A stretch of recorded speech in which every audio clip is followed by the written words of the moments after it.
धूप और छांव की तरह हमारे जीवन में सुख और दुख आते रहते हैं। हमें लगता है कि हमारे जीवन में हजारों दुख है, लेकिन अगर वास्तविकता में देखा जाए, आंखें खोलकर देखा जाए, तो जीवन में सिर्फ एक ही दुख होता है। और वो दुख क्या है? इस बोध कहानी के माध्यम से हम समझ जाएंगे कि वो एकमात्र दुख क्या है और उसका समाधान क्या है। जीवन में सबसे सुखी इंसान और सबसे दुखी इंसान कौन है? एक गुरु ने अपने शिष्यों से पूछा। सभी शिष्य इस बात पर विचार कर ही रहे थे कि तभी एक भिखारी वहां से गुजरा, जो भूखा था, जिसके पास कोई धन संपदा नहीं थी और वो अपने जीवन से बहुत परेशान लग रहा था। जब शिष्यों ने उस भिखारी को देखा तो एक शिष्य झटपट बोल पड़ा कि गुरुजी, इस भिखारी से दुखी आदमी इस दुनिया में कौन होगा? ये सुनकर गुरुजी ने उस भिखारी की तरफ देखा और उस भिखारी को अपने पास बुलाकर उससे पूछा कि तुम अपने जीवन से परेशान हो? अगर तुम अपने जीवन से परेशान हो तो तुम अपना जीवन मुझे दे सकते हो और उसके बदले में तुम्हें तुम्हारी मनचाही चीज दे सकता हूँ। क्या तुम वास्तव में अपने जीवन से परेशान हो तो तुम मुझे अपना जीवन दे सकते हो? इस पर वो भिखारी बोला कि गुरुजी, मैं भूखा जरूर हूँ, पर अपने जीवन से इतना परेशान नहीं हूँ कि अपना जीवन किसी को दे दूं। जीवन तो मुझे जीने के लिए मिला है, चाहे मैं भूखा ही क्यों ना हूँ, लेकिन मैं जी तो सकता हूँ। जिंदा रहने के लिए भोजन चाहिए और इसीलिए मैं भोजन की तलाश कर रहा हूँ और इसीलिए मैं अपने जीवन को बचाना चाहता हूँ उस भोजन से। अगर मुझे जीवन की इच्छा ही नहीं होती तो मैं भोजन की तलाश ही क्यों करता? मैं अपने प्राण यूं ही त्याग देता। ये सुनकर गुरुजी ने अपना भोजन उस भिखारी को दे दिया और इसके बाद वो भिखारी अपने रास्ते पर आगे बढ़ गया। इसके बाद गुरुजी ने शिष्यों से पूछा कि क्या तुम्हें ये दुनिया का सबसे दुखी इंसान लगा?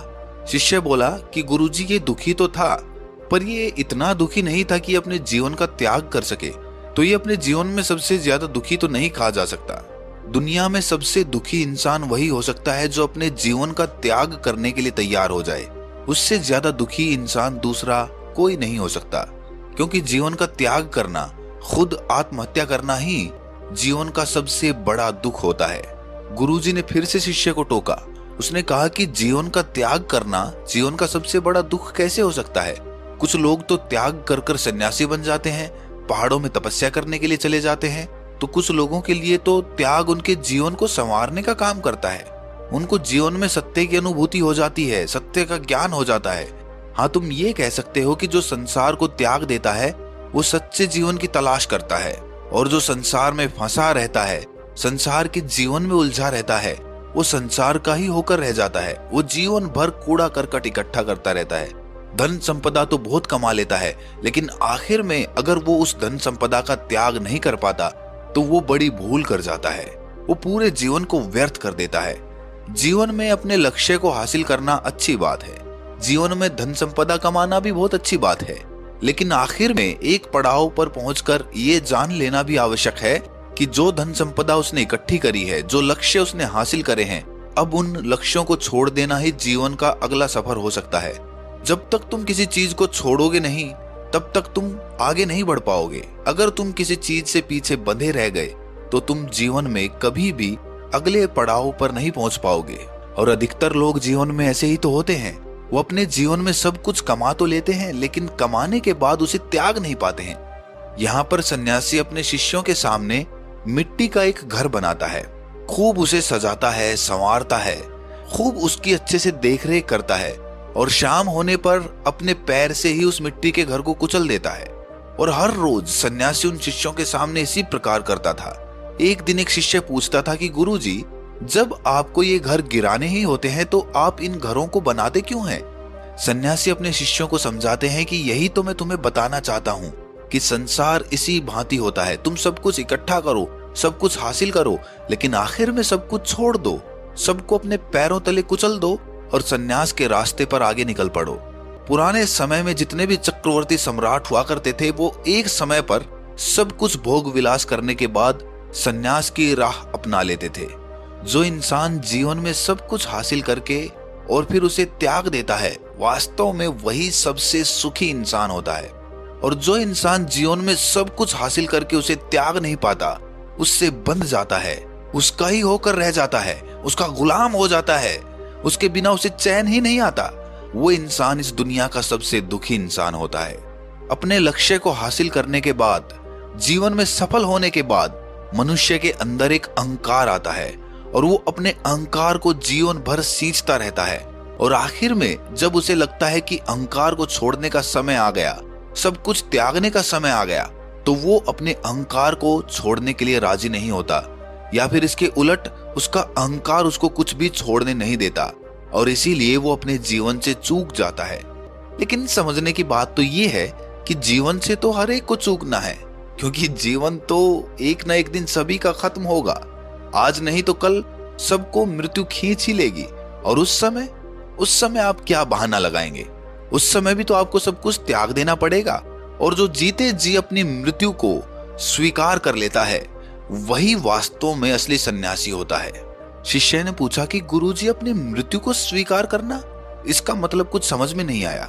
गुरुजी कहते हैं कि हर दिन हर सुबह तुम्हारा नया जन्म होता है, लेकिन शाम होते होते वो जन्म खत्म हो जाता है, और इसीलिए तो तुम्हारा हर सुबह नया जन्म होता है।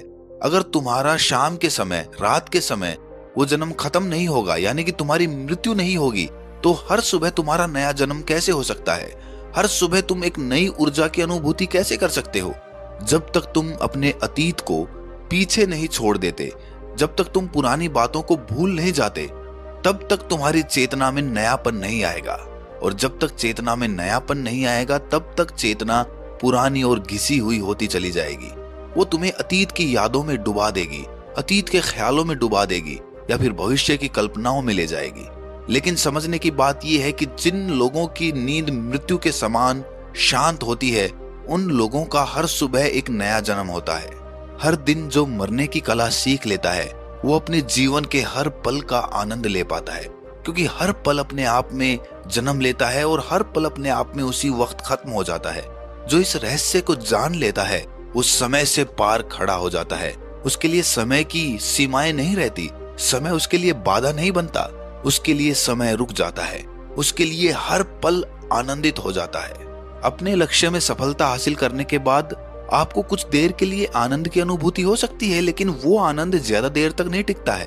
कुछ समय बाद वो आनंद भी विलीन हो जाता है, क्योंकि आप अपने जीवन में नए लक्ष्य स्थापित कर लेते हैं। जैसे कि जरा सोचकर देखो, जो लक्ष्य तुम्हारे बचपन में हुआ करते थे, क्या आज भी वही लक्ष्य है? जो तुम बचपन में बनना चाहते थे, क्या आज भी वही बनना चाहते हो? और जो तुम बचपन में बनना चाहते थे, अगर आज वो बन भी गए हो, तो क्या तुम उससे संतुष्ट हो? ऐसा हो ही नहीं सकता। बचपन के लक्ष्य अपनी बचपन की कक्षा में तुमने पूरे कर लिए थे। मान लो कक्षा में प्रथम आना तुम्हारा लक्ष्य था, वो लक्ष्य तुमने प्राप्त कर लिया, लेकिन जब तुम अगली कक्षा में पहुंचे तो तुम्हारा लक्ष्य अपने आप बदल गया। अब तुम अगली कक्षा में प्रथम आना चाहते हो, और इस प्रकार जीवन की दौड़ में हर समय लक्ष्य बदलते रहते हैं और आदमी नए लक्ष्य चुनता रहता है। और जैसे जैसे वो अपने लक्ष्य को पार करता जाता है, प्राप्त करता जाता है, तो वैसे वैसे ज्यादातर मनुष्यों का अहंकार बढ़ता जाता है। अब समझने की बात यह है कि हर एक इंसान का अहंकार नहीं बढ़ता है।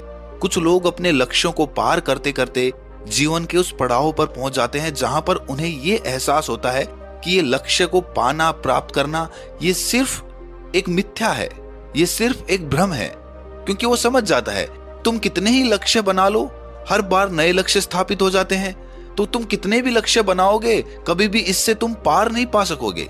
और इसी समझ के बाद वो अपने अहंकार को, अपने मैं को गिराना शुरू कर देता है और जीवन को यूं ही जीने लगता है। और जीवन को यूं ही जीना तो जीवन है। जीवन को मायने देना, जीवन में लक्ष्य स्थापित करके रखना, वो जीवन की तौहीन है। पूरा खुला आसमान हमें उड़ने के लिए मिला है, लेकिन हम आसमान का एक टुकड़ा अपने लिए चुन लेते हैं और उसी टुकड़े में हमेशा उड़ने के लिए प्रयास करते रहते हैं। लेकिन जिन लोगों की आंखें पूरे खुले नीले आसमान को देख लेती है, वो समझ जाते हैं कि उनके पास पंख हैं, और वो पंख सिर्फ एक टुकड़े पर उड़ने के लिए नहीं मिले, वो पूरे आसमान में उड़ने के लिए मिले हैं। और इसीलिए वो अपने पंखों को खोल देते हैं और पूरे आसमान की उड़ान भरते हैं। मेरे बेटे, अपने जीवन के असली सुख और असली दुख को पहचानो। ये लक्ष्य को पाना या लक्ष्य प्राप्त नहीं हुआ तो उसके लिए रोना, ये कोई वास्तविकता के सुख और दुख नहीं है, ये तिलिस्म है, यही संसार है। और इससे जो पार हो जाता है वही असल सत्य को जान पाता है। असल सत्य की प्राप्ति इतनी आसानी से नहीं होती है, क्योंकि संसार एक माया है और माया बहुत गहरी है। माया का अंधकार इतना गहरा है कि प्रकाश का उजाला दूर दूर तक दिखाई नहीं देता। और इसीलिए इंसान जीवन पर्यंत उसी अंधकार में भटकता रहता है और आखिर में उसे महसूस होता है कि पूरा जीवन यूं ही भ्रांतियों में बीत गया और अब करूं भी तो क्या करूं, मृत्यु इतनी करीब आ पहुंची है, अब करने को कुछ बाकी भी नहीं रहा, क्या कर सकते हैं केवल पश्चाताप के सिवा। और वो सिर्फ अपने पश्चाताप के साथ ही अपने प्राण त्याग देता है और इसी प्रकार आधा अधूरा अपने जीवन को छोड़कर चला जाता है। जीवन का सबसे बड़ा दुख यही है कि तुमने जीवन को उसकी पूरी संभावनाओं के साथ नहीं जिया। जीवन की अनंत संभावनाएं हैं, लेकिन क्या तुमने उसकी अनंत संभावनाओं को कभी पहचाना? तुम तो हमेशा अपने पैर फैलाने से डरते रहे। तुमने तो हमेशा अपनी चादर के अनुसार अपने पैर फैलाए। हमेशा ये डर लगा रहा कि चादर के बाहर पैर चला गया तो कहीं ठंड ना लग जाए, तो कहीं कोई विपत्ति ना आ पड़े, और इसीलिए तुम जीवन को कभी समझ ही नहीं पाते। जीवन तो यूं भी और यूं भी आखिर में खत्म हो ही जाना है। दिया तो आखिर में बुझ ही जाना है, तो क्यों ना पूरा ज्वलंत होकर एक बार जला जाए ताकि वो पूरे आसमान को रोशन कर दे। और क्या पता जब वो ज्वलंत होकर जले तो आसपास भी वो आग लगा दे और सारी प्रकृति अपने आप ज्वलंत हो उठे, लेकिन वो उस प्रकार ज्वलंत होने का कभी प्रयास ही नहीं करता और इसीलिए जीवन भर हमेशा पश्चाताप में डूबा रहता है या फिर भविष्य की कल्पनाओं में हमेशा अपना जीवन बिताता रहता है। जीवन के लिए ये एक सीख थी, लेकिन जीवन की जो दूसरी सीख है वो इससे भी गहरी है। उसे हम इस कहानी के माध्यम से समझने की कोशिश करते हैं। तो अपने दुख का निवारण करने के लिए इस कहानी को आखिर तक जरूर सुने। इससे पहले कि आप इस कहानी में खो जाएं, इस चैनल को सब्सक्राइब जरूर कर लें। तो चलिए कहानी शुरू करते हैं। एक गांव में सबल नाम का एक आदमी रहता था। वो अपने जीवन से बहुत निराश था। उसकी निराशा का कारण ये था कि वो अभी तक कुछ भी नहीं करता था। उसके घर वाले उसे दूसरों का उदाहरण देकर ताने मारते थे और कहते थे कि वो सब तो कामयाब हो गए और तू यहीं का यहीं रह गया। जब भी वो कहीं बाहर जाता तो लोग उससे पूछते कि तुम क्या कर रहे हो भाई, और उसे ये कहने में बहुत शर्म महसूस होती कि वो अभी कुछ नहीं कर रहा, कुछ करने की कोशिश कर रहा है। धीरे धीरे उसने लोगों से मुंह छिपाना शुरू कर दिया। उसका दुख इतना बड़ा था कि उसको लगता था कि वो धरती पर एक बोझ है और उसके बस में कुछ भी करना नहीं है, वो कुछ कर ही नहीं सकता। तो वो जी कर क्या करेगा, उसे मर जाना चाहिए। वो अकेले में बैठकर रोता और भगवान को दोष देता। एक दिन उसने नगर में एक गुरु को देखा जो दुख के ऊपर अपना प्रवचन दे रहे थे। गुरु कह रहे थे कि दुख एक गुरु की तरह होता है जो आपको जीवन के बारे में समझाता है और आपको सही से जीने का तरीका बताता है। आप चाहें तो दुख रूपी गुरु से अपना जीवन सीख सकते हैं या दुख में डूबकर बैठे बैठे रो सकते हैं। सबल भी ये बातें सुन रहा था। जब उपदेश खत्म हुआ तो उसने गुरु से कहा, दुख कुछ सिखाकर नहीं जाता बल्कि पीड़ा देकर जाता है। दुख की पीड़ा अनंत होती है। ऐसा लगता है कि इसके बाद कुछ नहीं मिलने वाला, कुछ नहीं होने वाला। मृत्यु भी उसके सामने कम लगती है। गुरु ने पूछा कि क्या दुख है तुम्हें? सबल ने अपनी सारी परेशानी गुरु को बता दी और कहा कि मेरे दुख का आपके पास कोई समाधान नहीं है। गुरु ने मुस्कुराकर कहा कि जब तुम्हारे जीवन में असली दुख आए तभी मेरे पास आना, मैं उसका समाधान अवश्य करूंगा। ये कहकर गुरु वहां से चले गए। सबल ने सोचा कि क्या मेरा दुख असली नहीं है? क्या ये दुख जो मैं झेल रहा हूं दुख नहीं है? कोई भी मेरे दिल का दर्द नहीं समझता। अरे घर वाले नहीं समझते तो गुरु क्या समझेंगे? अपने दुखों से परेशान होकर सबल ने एक निर्णय लिया कि वो कुछ करके दिखाएगा। उसने एक छोटा सा व्यापार शुरू किया। उसे उसके व्यापार में सफलता नहीं मिल रही थी, पर उसके घर वाले बहुत खुश थे कि वो कुछ तो प्रयास कर रहा है। धीरे धीरे उसे सफलता मिलने लगी और फिर उसने रफ्तार पकड़ ली। वो 2 सालों के भीतर ही एक बड़ा व्यापारी बन गया। अब उसके आसपास काफी लोग थे जो उसे पसंद करते थे, जो उसकी चिंता करते थे, जो उसके कार्यों की सराहना करते थे, प्रशंसा करते थे। उसके माता पिता भी अपने बेटे की प्रशंसा करते करते नहीं थकते थे। उसके मित्रों की संख्या दिन ब दिन बढ़ती जा रही थी और वो बहुत खुश था। फिर उसके कुछ दोस्तों ने उसको सलाह दी कि उसे अपना व्यापार अब और बड़ा करना चाहिए। जब वो बड़ा व्यापारी बनकर इतना खुश है तो सोचो, अगर तुम इस नगर के, इस राज्य के सबसे बड़े व्यापारी हो जाओगे तो कितना सुख होगा तुम्हारे पास, कितने लोग तुमसे जुड़ेंगे, कितना यश तुम्हारा फैलेगा। स्वयं राजा भी तुम्हारी तारीफ करेंगे और जरूरत पड़ने पर तुमसे ही धन उधार लेंगे। ये बात सबल के मन में बैठ गई और अब वो और ज्यादा मेहनत करने लगा। लेकिन ये सब कुछ उसे बहुत जल्दी चाहिए था। ज्यादा समय इसमें वो बर्बाद नहीं करना चाहता था, इसीलिए उसने कुछ ऐसे काम किए जो उचित नहीं थे। उसने बहुत बड़ी मात्रा में धन उधार ले लिया और वो यहीं पर नहीं रुका। ज्यादा मुनाफा कमाने के चक्कर में उसने अपनी माल की गुणवत्ता खराब कर दी। उसके मित्र उसे जैसा कहते थे वो वैसा ही करता रहा। दूसरे व्यापारियों के खिलाफ षड्यंत्र भी रचने उसने शुरू कर दिए। अब उसके जीवन का सुकून कहीं चला गया था। उसे अब रातों में नींद नहीं आती थी। वो हमेशा कुछ उधेड़-बुन में लगा रहता था। सुख साधन की सारी वस्तुएं होने के बाद भी उसे किसी चीज में सुख नहीं मिल रहा था। एक दिन सबल अपने रथ में बैठकर एक मार्ग से जा रहा था। रास्ते में उसने उसी गुरु का आश्रम देखा। वो गुरु के पास पहुंचा और कहा, गुरुदेव, आपने कहा था कि असली दुख हो तो ही मेरे पास आना। मेरे जीवन में बहुत दुख है, मैं रात को सो भी नहीं पाता हूँ। सबल गुरु को अपनी सारी बात बताता है। गुरु ने कहा कि जब तुम पहली बार मिले थे तब भी तुम किसी दुख में थे। उस दुख से तुमने क्या सीखा? सबल ने कहा, मैंने सीखा कि केवल सोचने मात्र से कुछ नहीं होता। अपनी सोच को साकार करने के लिए कर्म करना पड़ता है और केवल कर्म करने से कुछ नहीं होता। कर्म को अंतिम पड़ाव तक ले जाना आवश्यक होता है। चाहे रास्ते में कितनी भी बाधाएं आए, कितनी भी निराशा आए, चाहे ऐसा क्यों ना लगे कि अब कुछ नहीं होगा, तब भी ये मानकर कि जो कार्य मैं कर रहा हूं मैं इसमें सफल होकर ही रहूंगा, कर्म करना चाहिए। लोग केवल सफल आदमी को ही महत्व देते हैं, बाकी चाहे कोई कितना भी अच्छा क्यों ना हो, इस दुनिया के लिए वो बोझ ही कहलाता है। गुरु मुस्कुराए और कहा, जब तुम्हारे जीवन में असली दुख आए तब मेरे पास आना, मैं उसका समाधान अवश्य करूंगा। सबल फिर से आश्चर्यचकित हो गया कि ये दुख क्या असली दुख नहीं है? असली दुख और होता क्या है? लेकिन उसने कुछ नहीं बोला। सबल ने गुरु को एक घड़ा भेंट किया जो सोने के सिक्कों से भरा था। घड़े को देखकर गुरु ने कहा कि इस घड़े को वहां उस पेड़ के नीचे गड्ढा खोद कर दबा दो, ये मेरे किसी काम का नहीं है। सबल ने ऐसा ही किया और वो वहां से चला गया। धीरे धीरे सबल को व्यापार में घाटा होने लगा। उसकी धन संपदा धीरे धीरे घटने लगी और एक ऐसा समय आया जब उसके ऊपर बहुत कर्जा हो गया था। लेकिन वो निश्चिंत था क्योंकि कर्जा उसके मित्रों द्वारा ही उसे दिया गया था। वो सोचता था कि उसके मित्र उसके बुरे समय में उसका साथ देंगे, पर ऐसा कुछ नहीं हुआ। सबसे पहले उसके मित्रों ने ही अपना उधार धन उससे मांगना शुरू कर दिया। ना देने पर जान से मारने की धमकी तक दी। उसके शुभ चिंतक, उसके चाहने वाले सब उससे दूर होते चले गए। उसके पिता उसकी गलतियों को उसे गिनवाने लगा। उसकी सारी संपत्ति नीलाम हो गई। उसके पास कुछ नहीं बचा। वो सड़क पर आ गया। उसने अपने पिता से सहायता मांगी। पिता ने कहा कि मेरे पास तो ये थोड़ी सी संपत्ति है, अगर मैं तुम्हें ये दे दूं तो मैं तुम्हारी माँ को कहाँ रखूंगा? हमारा सहारा यही संपत्ति है बेटा। उसके जीवन में बहुत गहरा दुख था। उसके आसपास कोई भी ऐसा नहीं था जो उसे संभाल सके।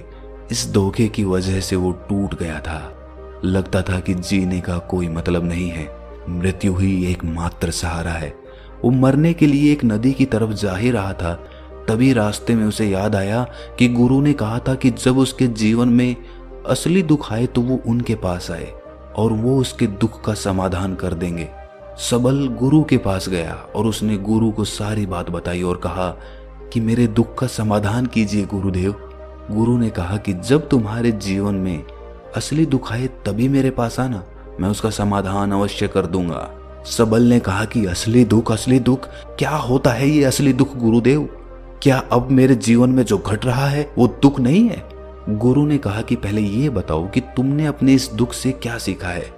सबल ने कहा कि जो लोग तुम्हारी तरक्की के पीछे पीछे तुम्हारे साथ आए हैं वो तुम्हें धोखा देंगे, क्योंकि तुम्हारे बुरे समय में वो तुम्हारा साथ नहीं देंगे बल्कि तुम्हारा फायदा उठाएंगे। भरोसा केवल उन्हीं लोगों पर करना चाहिए जो तुम्हारे बुरे समय में, असफलता के समय में तुम्हारे साथ खड़े रहे हों। और ऐसे लोग बहुत कम ही देखने को मिलते हैं गुरुदेव। जिन्हें मिलते हैं उन्हें हमेशा उनकी कद्र करनी चाहिए। कभी किसी के खिलाफ षड्यंत्र नहीं करना चाहिए। ईमानदारी और धैर्य के साथ काम करना चाहिए। लालच नहीं करना चाहिए। गुरु ने पेड़ के नीचे गड्ढा खोदकर घड़ा निकाला जिसमें सोने के सिक्के भरे थे और वो घड़ा सबल को दे दिया और कहा कि जब असली दुख आए तभी मेरे पास आना। सबल को उस घड़े से थोड़ी उम्मीद मिली। उसने गुरु को प्रणाम किया, धन्यवाद किया और वो घड़ा लेकर चला गया। उस धन से उसने दोबारा व्यापार शुरू किया और अब वो छोटा सा व्यापारी बनकर भी खुश था और ईमानदारी से काम करते करते वो फिर से एक बड़ा व्यापारी बन गया। हालांकि इसमें उसे अब कुछ समय लगा, लेकिन अब वो खुश था। उसका जीवन खुशियों से भरा था। लेकिन आप कितने ही अच्छे हैं, कितना ही अच्छा काम करते हैं, दान करते हैं, पुण्य करते हैं, लोगों की मदद करते हैं, जीवन में दुख सबके आता है। तो सबल के जीवन में भी फिर से दुख आया। उसके माता पिता की मृत्यु हो गई। वो दोनों एक ही दिन मृत्यु को प्राप्त हो गए। सबल अपने माता पिता से बहुत प्रेम करता था, इसीलिए उसे बहुत गहरा आघात लगा। वो उन्हें शमशान ले गया, वहां पर उनकी अंतिम क्रिया की। सबल ने जब उन्हें चिता में जलते हुए देखा तो उसका मन बेचैन हो उठा। उसके मन में हजारों सवाल खड़े हो गए। वो घर वापस आया तो उसने अपने माता पिता की संपत्ति को देखा, जिसके लिए वो हमेशा लड़ते रहते थे। आज वो लावारिस की तरह पड़ी थी। उसकी देखरेख करने वाला, उसे देखने वाला कोई नहीं था। उसके पिता ने जो भी इकट्ठा किया था सब यहीं पर रह गया था। एक दिन पहले तक भी वो अपनी संपत्ति के लिए किसी से भी लड़ने के लिए तैयार थे, लेकिन आज सब कुछ खत्म हो चुका था। उसका मन बहुत बेचैन हो रहा था। लग रहा था जैसे कुछ खाली है, कुछ अकेलापन सा है, कुछ डर है, कुछ है जो समझ नहीं आ रहा। इसीलिए वो गुरु के पास पहुंचा। गुरु ने सबल को देखते ही कहा कि क्या कोई दुख है? सबल ने कहा कि जीवन में वैसे तो कोई दुख नहीं है गुरुदेव, सब ठीक ही है, सब सुखी हैं, पर आज मेरे माता पिता की मृत्यु हो गई और मेरा मन बहुत दुखी है। गुरु ने कहा कि इसमें दुखी होने वाली क्या बात है? एक दिन तो सबके प्रियजनों को मर जाना ही है। जीवित तो यहाँ कोई नहीं रहा और ना ही कोई रहेगा। तुम भी एक दिन मर जाओगे, हो सकता है कल, या कहो आज, या कहो तो अभी भी तुम मर सकते हो। सबल ने कहा कि गुरुदेव आप ये क्या कह रहे हैं? मैं भी मर जाऊंगा? अरे मैं तो अभी जवान हूं। गुरु ने कहा कि प्यारे, इस भ्रम में मत जीना कि मृत्यु बूढ़ों को ही आती है। बूढ़ों के सामने जवान भी मर जाते हैं, बच्चे मर जाते हैं। मृत्यु का किसी की उम्र से कोई लेना देना नहीं है। गुरु के मुख से ये बातें सुनकर सबल वहां से चुपचाप चला गया, पर उसका मन जैसे बेचैन हो गया था। वो कुछ खालीपन सा महसूस कर रहा था। दिन रात वो अपने बारे में ही सोचता रहता कि वो क्या कर रहा है, वो क्या है, क्यों है, कैसे है, हम क्या हैं, हम क्या करने आए हैं यहाँ पर? क्या बस चीजों का उपभोग करना और मर जाना ही जीवन का असली मतलब होता है? उसे कोई जवाब नहीं मिल रहा था और उसका दुख बढ़ता ही जा रहा था। कुछ दिन बाद वो वापस उसी गुरु के पास पहुंचा और गुरु को सारी बात बता दी। गुरु मुस्कुराए और गुरु ने कहा कि आज पहली बार तुम्हारे जीवन में असली दुख उत्पन्न हुआ है। वास्तव में यही है जो दुख कहलाने लायक है कि हमें पता ही नहीं है कि हम क्या कर रहे हैं, क्यों हैं, कैसे हैं, कौन हैं हम और हमें क्या करना है। सबल ने कहा गुरुदेव मेरे दुख का समाधान कीजिए। गुरु ने कहा कि हम सब अपने जीवन भर क्या इकट्ठा करते रहते हैं। सबल ने कहा कि गुरुदेव सभी लोग धन संपत्ति, मान सम्मान, प्रेम, परिवार, मित्र, शत्रु, पद प्रतिष्ठा इकट्ठा करते रहते हैं। गुरु ने कहा कि क्या इनमें से कुछ भी इकट्ठा करके हम अपने साथ ले जा सकते हैं? सबल ने कहा कि नहीं गुरुदेव, इनमें से तो कुछ भी साथ नहीं ले जाते। मेरे माता पिता के साथ भी कुछ नहीं गया, सब तो यहीं पर छूट गया। गुरु ने कहा ध्यान से समझना, इस दुनिया में हम जिसे इकट्ठा करते हैं उसे हम कभी इकट्ठा करते ही नहीं। सभी चीजों को देखते हैं लेकिन उसे देखते ही नहीं। जिसे हमें इकट्ठा करना है वो है हम खुद। हमें इस दुनिया में अपने आप को इकट्ठा करना है ताकि जब हमारी मृत्यु हो तब हम एक हो सकें और अपने आप को पहचान सकें। हम बटे हुए हैं प्रेम में, नफरत में, क्रोध में, क्रूरता में, धन में, संपत्ति में, पद में, प्रतिष्ठा में, सम्मान में, पहचान में, धर्म में, जाति में, दूसरों को लूटने में और अपने आप को लुटाने में, और ऐसी ही हजारों लाखों वासनाओं में हम बटे पड़े हैं। हम टुकड़ों में जीवन जी रहे हैं। हमारी चेतना कभी भी एक नहीं हो पाती। हमारी ऊर्जा शक्ति बिखर गई है। इसीलिए हमारे पास इतना भी समय नहीं है या इतनी भी शक्ति नहीं है कि हम मुड़कर अपनी ओर देख सकें। वास्तव में लोग जिंदगी भर जिन्हें दुख दुख कहकर चिल्लाते रहते हैं और उनका समाधान खोजते रहते हैं, उन्हें उनका समाधान कभी मिलेगा ही नहीं, क्योंकि जिन्हें वो दुख कहते हैं वो दुख है ही नहीं। इसीलिए यहाँ किसी को कभी उनके दुख का समाधान नहीं मिलता। वो बस एक परिस्थिति से छूटकर दूसरी परिस्थिति में फंस जाते हैं। जैसे वो पहली समस्या में रो पड़ते थे, वैसे ही वो दूसरी समस्या में रो पड़ते हैं। हमेशा ही एक समाधान नजर आता है, वो है मृत्यु, पर वो भी कोई समाधान नहीं है। इसीलिए इन सब का अगर परम समाधान चाहिए तो अपने आप को इकट्ठा करो, अपनी ऊर्जा को इस संसार से वापस खींचो, उसे एकत्रित करो, अपने ऊपर ध्यान दो, अपने पर ध्यान लगाओ। मृत्यु से पहले अपने आप को पहचान लो, ऐसे ही बिखरे हुए मत चले जाना। सबल ने कहा, तो क्या गुरुदेव हमें ये संसार छोड़ देना चाहिए? अपनी इच्छाओं को मार देना चाहिए? धन संपत्ति इकट्ठी नहीं करनी चाहिए? क्या हमें यहाँ किसी से प्रेम भी नहीं करना चाहिए?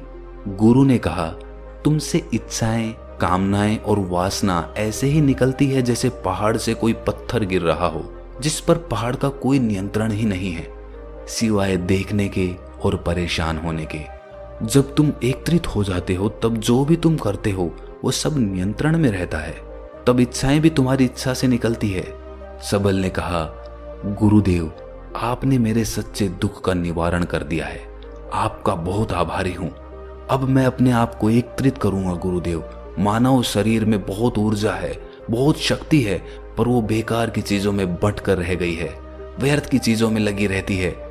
दोस्तों, अक्सर हम ऊपर वाले से सवाल करते हैं कि हमारे जीवन में इतने दुख क्यों हैं। हम सभी के मन में ये सवाल उठता है और इसका जवाब है कि वो परमात्मा हमें उस परम दुख तक ले जाना चाहता है, उस सबसे बड़े दुख तक ले जाना चाहता है, जहां पर हमें पता चल सके कि इंसानी आत्मा का असली दुख क्या है।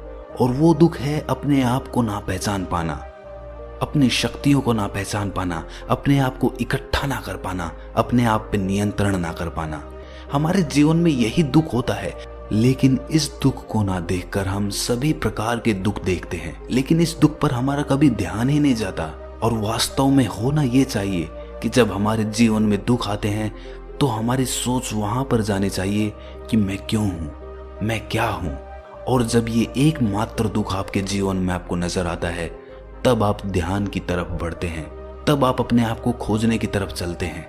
तो दोस्तों, कैसी लगी आपको ये कहानी कमेंट सेक्शन में जरूर बताना, और अच्छी लगी तो इस चैनल को सब्सक्राइब करना ना भूलें। तो मिलते हैं अगली कहानी में, तब तक के लिए अपना ख्याल